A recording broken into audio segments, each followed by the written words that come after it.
Las elecciones porteñas se han vuelto un hecho muy importante para la dinámica de las elecciones de la carrera electoral que se abre este año. Tiene varias características, se juegan mucho las figuras nacionales, a la vez otros que la quieren municipalizar, pero de lo que no tiene mucho es juventud, digamos, ¿no? Representantes juveniles que estén en las listas. Quizá Lucille Levy, digo, para no hablar de nuestro invitado de ahora de entrada, de la Unión Cívica Radical, que igual Fuender la escuché el otro día, me pareció como de 150 años, digo, el ímpetu, ¿no? Digo, una forma muy parecía Lustó, digamos, hablando, pero bueno, no importa, pero bueno, es joven, pongamos. Y Luca Bonfante, que encabeza junto a Vanina Biasi la lista del Frente de Izquierda y los Trabajadores acá en Frente de Izquierda Unidad en la Ciudad de Buenos Aires, es militante del PTS, es secretario general del CEFIL, bueno, es parte de lo nuevo que hay en la política local, que ya no es tan local, o por lo menos eso vamos a conversar con él. Lucas, ¿cómo estás? Buenas tardes a Luca, todas. ¿ok? Sí, Luca. Eso es muy importante. Te corriges, lo que es Luca. Y bueno, sí, porque se llama Luca, no Lucas. Claro, de ella. Como Luca Prodan. De Filo, con la carrera, ¿cómo estamos? ¿O vos vas a hacer política nada más? Voy a hacer ambas. Pero así recibida. Sí, historia es una carrera muy hermosa. Licenciatura y profesorado. Para la licenciatura hay que armar la tesis. Eso es lo que haré el año que viene, pero ya la estamos terminando, ya hice las materias pedagógicas, todo. Les recomiendo a todos los que nos están escuchando, si les gusta la historia, no se pierdan la oportunidad de cursar la carrera. Y al trolerío libertario, o de derecha en general, porque ahora tiene la forma libertaria, pero siempre existió. Obvio. Che, se puede estudiar y hacer política. Que no lo creas, te voy a contar un secreto, se puede estudiar y sorpresa hacer y trabajar, porque y trabajar también. No. Sí. Sí, no sí. puede ser. Las tres cosas al mismo tiempo. Increíble. Bueno. Bien. Hablábamos con Ale Vilca, que fue reprimido, Alejandro Vilca, diputado nacional por el Frente de Izquierda, que fue reprimido esta semana. Y después seguimos conversando acá para abrir un poco con esta cuestión que me parece importante. La representación y extensión nacional que tiene parlamentaria, además de la presencia en sindicatos, en movimiento estudiantil de la izquierda, ¿no? Él hablaba de 3 legisladores en la provincia de Jujuy, nada menos, que probablemente se pueda ampliar con la próxima elección. Hay representación en Córdoba, no solamente en la legislatura, sino en el Consejo. Hay representación en Neuquén. Hay representación en Mendoza. Hay representación, obviamente, acá en la Ciudad de Buenos Aires y 5 diputados nacionales. O sea, no es mayoritario, es evidentemente, pero no es para nada lo marginal que generalmente cuando se acercan las elecciones se quiere presentar a la izquierda. Bueno, la chicana de la derecha es el 2%, pero al margen de la chicana de la derecha, que no tiene... Ale Vilca sacó el 25% en Jujuy, y le ganó el peronismo en San Salvador de Jujuy. Otros que quieren como ubicarlo un poco en ese lugar, y algo de eso está pasando ahora para la organización de los debates para la Ciudad de Buenos Aires, Lucano. Bueno, efectivamente es así porque, como bien decías vos, la izquierda en la Ciudad Autónoma de Buenos Aires, ustedes recuerdan, las últimas elecciones legislativas sacó nada más ni nada menos que el 8%, ¿no? Eso es lo que le permitió a Miriam Bregman ser diputada nacional. Después de 20 años. Después de 20 años exactamente, sin que la izquierda tenga una representación por la Ciudad Autónoma de Buenos Aires, ¿no? Creo que el último había sido... Zamora, creo que sí. Y bueno, se están organizando los debates, ¿no? TN, ¿no? El clásico debate que se organiza candidaturas. Claro. Y están aparentemente queriendo dejar fuera a la izquierda de la organización del debate y sumando a fuerzas políticas que no solo no tienen la representación que ya tiene la izquierda, que tiene diputados nacionales, 3 bancas en la legislatura, la representación que decías antes, sino ofertas electorales que están midiendo incluso menos en las encuestas que la izquierda. Claro. Entonces es bastante llamativa, por lo menos la posición de TN, de querer proscribir a la izquierda del debate, ¿no? Público, ¿no? En los medios de comunicación, que además en estas elecciones no hay espacio electoral en la radio, no hay espacio electoral en la televisión. Los debates que se arman, sobre todo en programas clásicos, ¿no? Como A Dos Voces, bueno, suelen ser bastante vistos por la población que quiere conocer todas las ofertas electorales más allá de las mainstream, ¿no? Bueno, que mirá, es bastante grave. Sí. Estamos viendo en TN y está nada más y nada menos que Caruso Lombardi, que era un personaje que nos reíamos todo, pero acá no mide nada. Claro. La presencia mediática y esto hay que decirlo con todas las letras, que tiene Guillermo Moreno y los candidatos de Guillermo Moreno es inversamente proporcional a los votos que sacan. Sí. ¿Está bien? Porque esa es la realidad. Pero bueno, apostamos a que y bregamos porque se incluya, por lo menos con cierto criterio, ¿no? En la organización de los debates. Ahora, ¿cómo ves el clima si estuviste recorriendo? ¿Cómo es el clima de la campaña acá en la Ciudad de Buenos Aires? Mira, yo, veo dos climas. Uno es el clima por arriba, ¿no? De los medios, las candidaturas que circulan. Hay mucho video selfie de los candidatos, medio Teletubby, ¿no? Eso es un poco... Sí, el de los penatos. El de los penatos medio Teletubby. ¿Te sacaste selfie ahí donde No. Veo así esa onda así de hacer mucho reel todo, pero veo un desfasaje entre ese tipo de campaña que están queriendo hacer con lo que sucede por abajo, ¿no? Claro. Yo por abajo, más bien, en las facultades, en los hospitales o cuando hacemos recorridas en las esquinas, veo un clima frío en la gente respecto a las elecciones.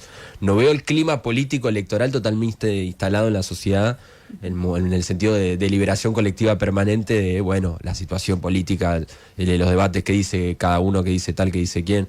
Eso no lo veo, lo cual también me parece que habla de una apatía generalizada, podríamos decir, que ya se expresó en las elecciones de Santa Fe del domingo pasado. Las más bajas, desde 1983. Bueno, eso es un anticipado, ¿no? Me parece a mí, del clima que hay en la Ciudad Autónoma de Buenos Aires. Ya falta un mes y la situación puede cambiar, pero eso, sumado al dato inflacionario, sumado a que objetivamente la situación está más difícil. Empezaron las clases, dicho sea de paso, en la universidad, y todos los docentes universitarios en cada clase, bueno, recuerda la situación salarial. La semana que viene, ahora esta que estamos por entrar, se cumple un aniversario de la primera movilización en defensa de la educación. Entonces la situación está difícil, ¿no? Y con la inflación subiendo, la gente está pensando, bueno, en esas cosas, ¿no? Entonces yo veo un desfasaje entre la campaña electoral de los partidos, digamos, mayoritarios, el PRO, o incluso Santoro, digamos, veo que es una campaña bastante larretizada en ese sentido, queriéndola abocar a lo regional. A ver, definime campaña larretizada. Bueno, si el obelisco está despintado, claro. ¿No? O sea, el olor a pis. El olor a pis. Container, bueno, claro. El tema es que esto, ¿no? El olor a pis de la reta, que a mí me lo preguntaron bastante en varias entrevistas, hace un mes. Bueno, ahora la situación con la inflación, el acuerdo con el FMI, todo eso cambió. Es decir, para mí hay menos lugar para una campaña de esas características en este momento. Por eso creo que hay un desfasaje entre la realidad social y estas campañas electorales, ¿no? Larretizadas, podríamos decir. Y pensando en esto que decías del clima, pues se habla en los medios, ¿no? Se habla mucho de la juventud y qué piensa la juventud y los jóvenes que van a votar. Vos que sos joven y no hablas de la juventud. O sea, ¿cómo está el clima, o sea, en esos sectores? Por lo menos en la universidad, que es una parte de la juventud, ¿no? Es mucho más amplia. Sí. O sea, ¿en qué están pensando? Digo, no solo sobre las elecciones, sino capaz más amplio, porque también está muy construida esta imagen de que, bueno, ahora los jóvenes son de derecha o son desinteresados. Déjame complementarte para complementar la pregunta de Celeste, porque generalmente, ¿qué te dicen? Yo que por deformación profesional tengo que hablar con gente que hace el análisis político muy de arriba. Dice, bueno, sí pasó muchas cosas, pero pasó el acontecimiento universitario y después no cambió nada.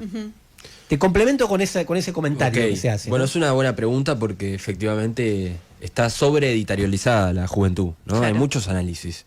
Hace un año decían todos, la juventud se volvió de derecha, etcétera.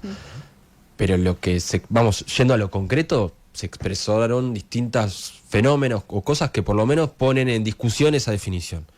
El movimiento universitario que se despertó el año pasado es uno de ellos, digamos. Teniendo en cuenta la extensión de las universidades nacionales, ¿no? Hay 62 en todo el país, hay 2 millones de estudiantes universitarios en todo el país. Una cantidad importante para la cantidad poblacional que somos. Ese movimiento que se puso en pie, con asambleas en lugares donde nunca había habido asambleas, toma de facultades donde nunca había habido tomas, inició en la política a un sector de jóvenes nuevo. Eso es así. Todavía los alcances subjetivos que va a tener eso están por verse o están transcurriendo. Pero sí hubo distintos otros fenómenos, como por ejemplo la movilización del 1 de febrero, ¿no? Después de lo dicho de Milei en Davos, que ahí hago un asterisco si me lo permiten, pero esa famosa expresión de Milei en Davos de la ideología de género es sinónimo de pedofilia, bueno, eso estos días en los medios, bueno, me parece que se estuvo viendo un poco ese lobby para querer instalar esa retórica. Cierro paréntesis, pero en esa movilización del 1 de febrero hubo un montón de pibes jóvenes. Y la del 24 también, la del 24 de marzo a mí me llamó la atención, yo fui a la columna de secundario y estaba lleno de pibes. Entonces yo lo que veo es en la juventud, en primero y principal, una preocupación por nuestro presente y por nuestro futuro, ¿no? Eso ya se viene charlando, pero la incertidumbre es total y absoluta, y sobre todo con este mundo tan convulsionado, eso aumenta a la enésima potencia. Ni hablar del alquiler, que ahora están renovando muchos estos meses, etcétera. Y por otro lado veo mucha polarización también en la juventud. O sea, veo que hay un núcleo, sí, de derecha podríamos decir, o más homofóbico, ¿no? Más reaccionario. Y también veo otra parte de la juventud, pero eso creo que también es algo que va más allá de la Argentina, ¿no? En las elecciones de Alemania, que en este programa se ha hablado también de eso, sí. En el rango etario de 18 a 24 años salió primero Die Linke, ¿no? Una alternativa de izquierda, inmediatamente después... Justamente se llama la izquierda, digamos, ¿no? Exactamente, inmediatamente abajo de Die Linke, una alternativa de extrema derecha como la AfD, ¿no? Entonces yo veo una polarización que me parece que incluso para entenderla en la juventud argentina hay que salir un poco más, ¿no? Para analizarla de conjunto. Me hizo acordar a la conversación que tuvimos con Tamara Tenenbaum, que cuando vino dijo, pareciera que la única preocupación que existe ahora es qué tienen los incels en la cabeza, y en realidad ella decía, siguen existiendo los otros jóvenes, las jóvenes feministas, los jóvenes que activan en el movimiento estudiantil. Gente que no es joven también. ¿La viste la serie?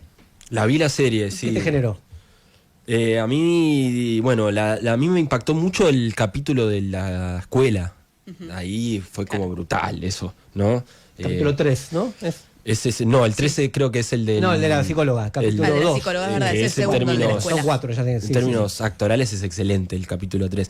Y el 12, bueno, es ese clima social en el colegio mezclado con racismo, todo. Eso existe, es verdad. Ahora, después existen un montón de otras cosas culturales, también me atrevo a decir. Política ya estuvimos hablando, ¿no? La defensa de los movimientos LGTBIQ+, la defensa de la educación, la defensa de los jubilados también, que cada vez hay más jóvenes que los están saliendo a apoyar. Bueno, el año pasado a nivel internacional tuvo el movimiento en defensa del pueblo palestino, ¿no? También eso es algo muy importante. Pero también veo que hay una parte de mi generación, podríamos decir, que está interesado en generar también nuevos espacios de socialización. Eso sucedió en las tomas, por ejemplo, en las facultades. Me acuerdo una vez un compañero de cursada decía, che, esto es como una terapia colectiva, decía. Porque después de mucho tiempo de individualización, post pandemia, además muchos pibes terminaron el secundario en medio de la pandemia, las tomas, para darle un ejemplo concreto, se convirtieron en un espacio más colectivo de deliberación, donde el estudiante dejaba de ser sujeto estudiante individual y pasa a ser algo más parecido a un movimiento estudiantil. Todavía no creo que lo sea en su totalidad, pero sí hay distintas cositas, ¿no?, que me parecen muy interesantes para analizar. Están escuchando a Luca Bonfante, él es dirigente estudiantil, emergió en ese momento en la lucha universitaria y ahora es candidato, encabeza junto a Vanina Biasi las listas por el Frente de Izquierda Unidad acá en la ciudad de Buenos Aires. ¿Sabes qué? Hay un tema generacional, hay un tema del pensar las generaciones, que uno puede decir que en algún momento el kirchnerismo, en sus mejores años, digamos, en sus años de auge, conectó a través de la cámpora y logró conectar con un sentimiento juvenil.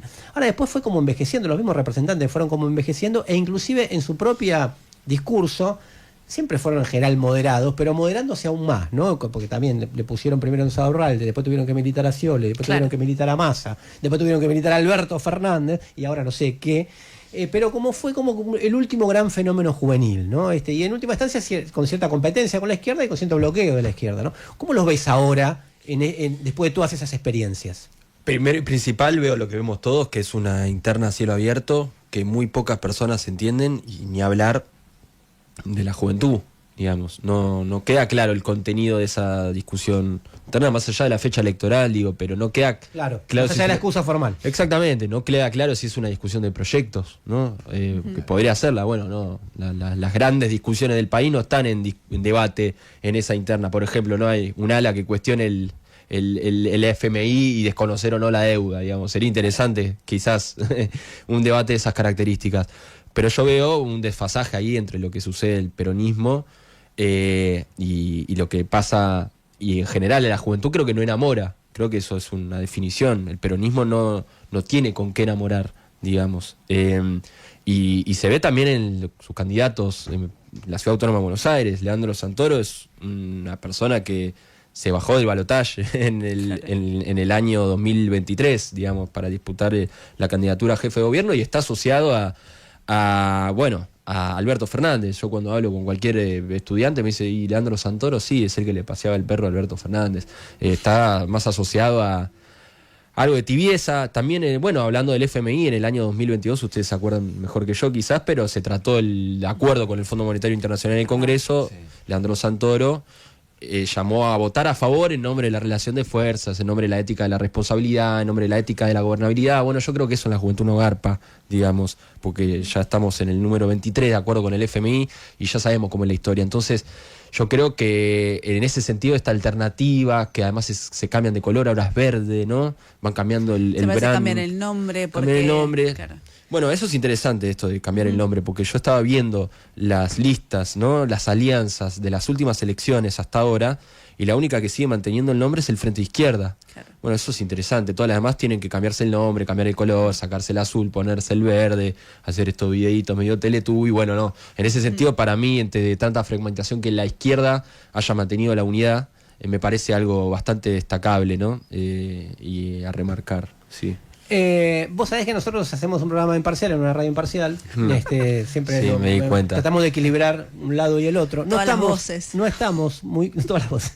No estamos muy. No, igual muchas voces pasan por acá. Sí, obvio. Pasan más voces, traemos más voces no acá pasan de lo que llevan al otro lado. Claro que sí. No pasan las voces que no quieren venir también. Que no quieren venir también. Y no sabemos qué vamos a votar. La verdad que no sabemos, todavía estamos discutiéndolo. Queremos votarlo en una asamblea de la producción y de todo el equipo. Claro. ¿Por qué hay que votar a la izquierda en la ciudad? Bueno, yo creo que hay que votar a la izquierda. En primer lugar, estas elecciones son legislativas. Esto lo marco porque quieren instalar que son elecciones ejecutivas y que se discute jefe de gobierno. No, se eligen 30 bancas, es decir, 30 legisladores que van a ocupar la legislatura porteña, que es muy poco conocida por la gente, digamos. Yo creo que si salimos acá a la calle y preguntamos a cualquier vecino si sabe algo que se haya votado en la legislatura, claro, no tiene ni idea. No tiene ni idea. ¿Eso es por qué? Porque la legislatura viene funcionando como una inmobiliaria hace ya casi 20 años. Se votan negocios inmobiliarios al rolete, concesión a... Bueno, el otro día veía, en el año 2015 se votó la concesión al Golf Club en Lugano, al mismo tiempo que había un desalojo, digamos, en el barrio, en la villa que estaba enfrente. Entonces, y por parte del peronismo de la ciudad es una escribanía, ¿no? Exactamente. Desde Macri a Larreta le levantaban la mano. Bueno, y mucha parte de estos 20 años de modelo PRO, el PRO no tuvo mayoría automática en la legislatura. Entonces tuvo un gran aliado para votar muchos de estos negocios inmobiliarios, que ese es el peronismo en la Ciudad Autónoma de Buenos Aires. Es decir, que no forma parte ni siquiera denunciarlo, digamos, ¿no? A todo eso que sucede adentro de la legislatura que beneficia a la grandes constructora, para reproducir el modelo de la ciudad que ya conocemos. Entonces yo creo que es muy importante fortalecer una alternativa de izquierda ahora en las elecciones, en primer lugar para empezar a pararse de mano, por así decirlo, y empezar a denunciar lo que sucede ahí adentro. Y después porque hay un montón de peleas colectivas que tienen lugar en la Ciudad Autónoma de Buenos Aires. Para mí, una banca en la legislatura puede servir para amplificar, ¿no? La comunidad educativa está repleta, ¿no? Nosotros hablamos mucho de las viandas y eso es una gran tarea que ha llevado a cabo la izquierda en la ciudad, ¿no? Andrea Datri, Patricio El Corro, Alejandrina Barri, con Miriam Bregman, han peleado para que se reconozca que la vianda en los colegios públicos son de mala calidad. La justicia reconoció esos amparos, siguen siendo así. La situación en el subte de los trabajadores, es decir, hay un montón de peleas colectivas que yo creo que hay que amplificarlas en la legislatura y hay que hacer que entre un poco esa realidad que hoy está vetada, digamos, salvo por los legisladores de izquierda que hay, ¿no? Te vi, para cerrar esto, te vi muy... convencido de la carrera, de tu propia carrera. Un autor o dos, o los que quieras que hayas leído, que tenga que ver con tu carrera, la historia, que te haya, como se dice, que te rompió la cabeza. Bueno, vamos con dos. Vamos con uno, para mí, obligatorio, nuestro amigo Marc Bloch, para todos los amantes de la historia, no tanto del lugar político. Ahora voy a ir a recomendar un autor político. Marc Bloch le encontraba una belleza estética a la historia, ¿no? Similar a la literatura, un goce estético. Entonces, a quienes les guste la historia desde ese punto de vista, lo recomiendo mucho. A Marc Bloch y sus pensamientos sobre las fuentes, es muy interesante. Y el otro autor que quiero recomendar es a Liborio Justo, ¿no? Cada lugar que puedo difundo alguno de sus libros, y hay un libro que siempre lo recomiendo, se llama Así se murió en Chile, ¿no? Una crónica de toda la etapa del gobierno de Salvador Allende. Vuélvelo a Luca. No me lo esperaba, ¿eh? Me dice una historia de la Revolución Rosa de Trotsky, que estamos de acuerdo, obviamente que estamos de acuerdo, pero... Y yo creo que Sorprendió. el de Así se murió en Chile es un gran libro, está dividido en 3 partes, tiene la parte de análisis económico, estructural de Chile, el análisis político en ese momento y después la experiencia de los cordones fabriles durante el gobierno de Salvador Allende, que está muy interesante para sacar algunas conclusiones de ese proceso histórico, además está hermosamente escrito. A Liborio Justo, hijo de Agustín P. Justo, Exactamente. en los años 30, su libro insignia, sus libros, digamos, porque está dividido también en tomos, tiene uno de los mejores títulos, ¿no? Del libro de historia, Nuestra Patria Vasalla. Qué lindo cuando se habla en ese lenguaje, hay que recuperar un poco ese lenguaje. Y Luca, gracias. No, gracias a ustedes por el espacio. Seguimos hasta las